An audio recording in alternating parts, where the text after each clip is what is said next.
Okay, y'all, let's talk about the latest episode of Black Mirror. So, we already talked about Joanna's Awful. You can go check out that video already if you haven't. We talked about the ending, the twist, and all of that. Today, we are talking about Loch Henry, which is the second episode we get the chance to check out. And before we get any further into it, I want to go ahead and let you know that we are currently running a giveaway. All you have to do is be subscribed and comment below, I want to enter the giveaway. That gets you an entry into the giveaway, and we will announce the winner at 20,000 subscribers, so less than 200 to go for that. So make sure you are subscribing and commenting below. But let's talk about Loch Henry, which was the latest episode that I think is one of the best episodes in Black Mirror.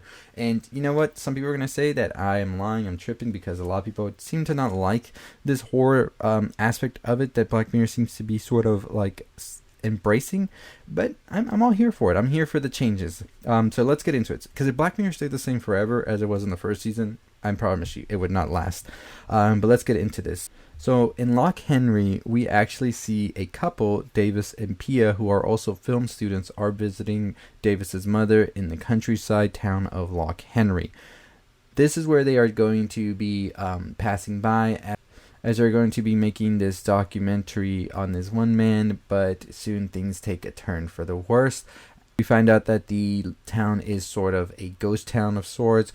We find out from Davis's friend that it is because of a serial killer who would torture tourists here, and that serial killer is Ian Adair. And basically what was going on is that he would get tourists, torture them, film it, all of that, and eventually the cops found out. We find out that Davis's father was actually one that tried to go against him and eventually got shot by Ian Adair. This led him to have complications over time and eventually dying. So his mother has been sort of grieving because of all of this, and now Pia is like, you know what, that documentary we're gonna go make, I think should be put on hold. This is the story we need to tell right now.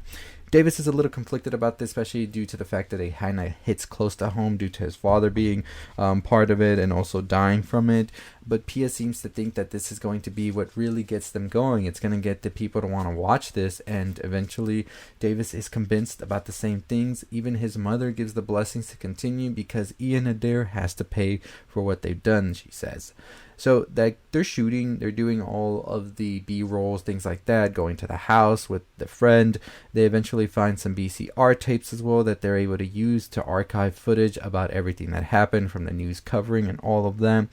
And then they are going to try and use one of Davis's old cameras that his father used to use. And the way they're going to do this is by using some of the old tapes that the mother would use to tape over shows.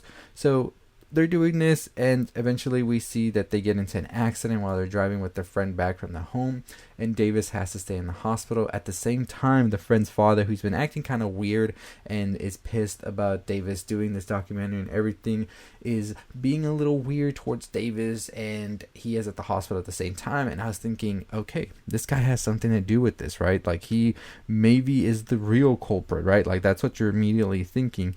And eventually we see that he confronts Davis to stop doing the film and says that he's had a suspicion for a while and he's just gonna flat out say it, even though he doesn't have the proof. Back at the home where Pia and Davis's mother are at, Pia is going over the footage and everything, and eventually sees that the tape they were recording over actually has something else. And in that tape, you actually see Ian Adair torturing the victims and also Davis's father and mother. So both of them were actually involved with Adair and were actually helping commit these crimes. It wasn't a solo thing. Pia finds this out and eventually gets a little bit jumpy while she's with the mother. The mother starts to suspect, and when she sees that the tape is rolling on the laptop, she's just like, I need to take out Pia. At this time, Pia's already left the home and she chases after her. Pia's able to escape but then falls and ultimately dies due to her injury. Then we see the mother go back to the home, and at the home she just gets all of the tapes, all of the evidence, puts it on the table, writes a note, and then just offs herself.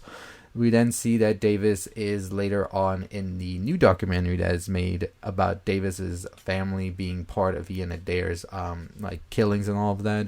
They win the BAFTA and everything, and Davis has now brought back tourism to the town of Loch Henry, which was the main goal of the first documentary they were trying to make.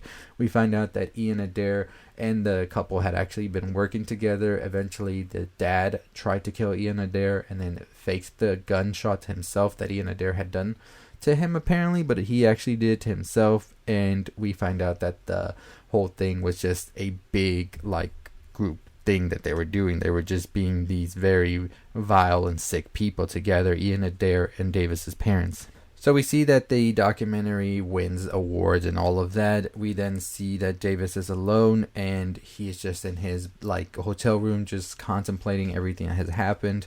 He eventually takes out the note that the mother left on a table with all of the evidence, and it says, "For your film, Mom." And that's pretty much how it ends right there. So there are definitely a lot of clues throughout, I think, that were pointing at to what exactly happened here. I think the whole thing with the barkeeper being sort of like hesitant about the film was definitely a sort of thing to throw you off, to think maybe he has something to do with it as well. And then also with the mom talking about that the dad used to use that camera before and that she used to be on film, and never questioning why exactly they were doing that as well. And I think also seeing the whole thing play out where Davis's father looks a little hesitant and a little like spooked when the police are investigating. So I think the clues were all there laid out, but I think it was definitely one of the best twists we've seen in Black Mirror in some time, because it really got to me. I think the tension building creepiness factor about this whole episode was great as well. There was definitely a lot of moments where it felt uneasy, and I was definitely getting spooked as well, especially when Pia finds out about everything. It immediately evoked an emotion of dread as you're watching it, because you're just like, oh my goodness, she's just there with the mom. They're on the countryside. There's no cell service, as we saw earlier in the episode, and you're just wondering how the hell is she going to get out of this. So I definitely did enjoy the episode adding that so much, and I definitely am excited to see the next couple of episodes how they are. But so far I think we're two for two when it comes to Black Mirror right now. Joanne is awful is definitely good, but so far Loch Henry is my favorite one, but I'm excited to see the rest. So we'll be talking about them all weekend, so make sure you keep the tune in here. Make sure you're subscribed. We are running a giveaway right now. Let me know your thoughts and opinions on Loch Henry and the ending. I think at the end the mother really realized that she was not going to get out of this, and what can she even do now but except give this to her son in order for him to be having a successful career, and sort of giving one last sacrifice, if you will. Even though she is a murderous, vile person, she still cared about her son. So, you know, it's a weird thing, but it definitely is that. And I think a lot of the poking fun of streamers and all of that, especially Netflix, which is funny because Black Mirror and Netflix have a thing. So basically Netflix is making fun of themselves as well, how they immediately do and make these documentaries and true crime and all of that without regards really about the people that were actually hurt and stuff, but are more thinking about the bottom line and the money and the views and the algorithm and all of that. So it's definitely very interesting what they do. And I do want to do a whole podcast talking about these themes, like I said, with Joanne is awful and AI and all of that. So I definitely do want to do one about the true crime wave we've seen of sorts as of late. So stay tuned for that. And as always, like I said, we are running a giveaway, so make sure you're subscribed. Comment below your thoughts and opinions, and also enter the giveaway. All you have to do is be subscribed and comment below, I want to enter the giveaway. That gets you an entry. But as always, I'll see all of you next time. Stay safe, stay positive, y'all.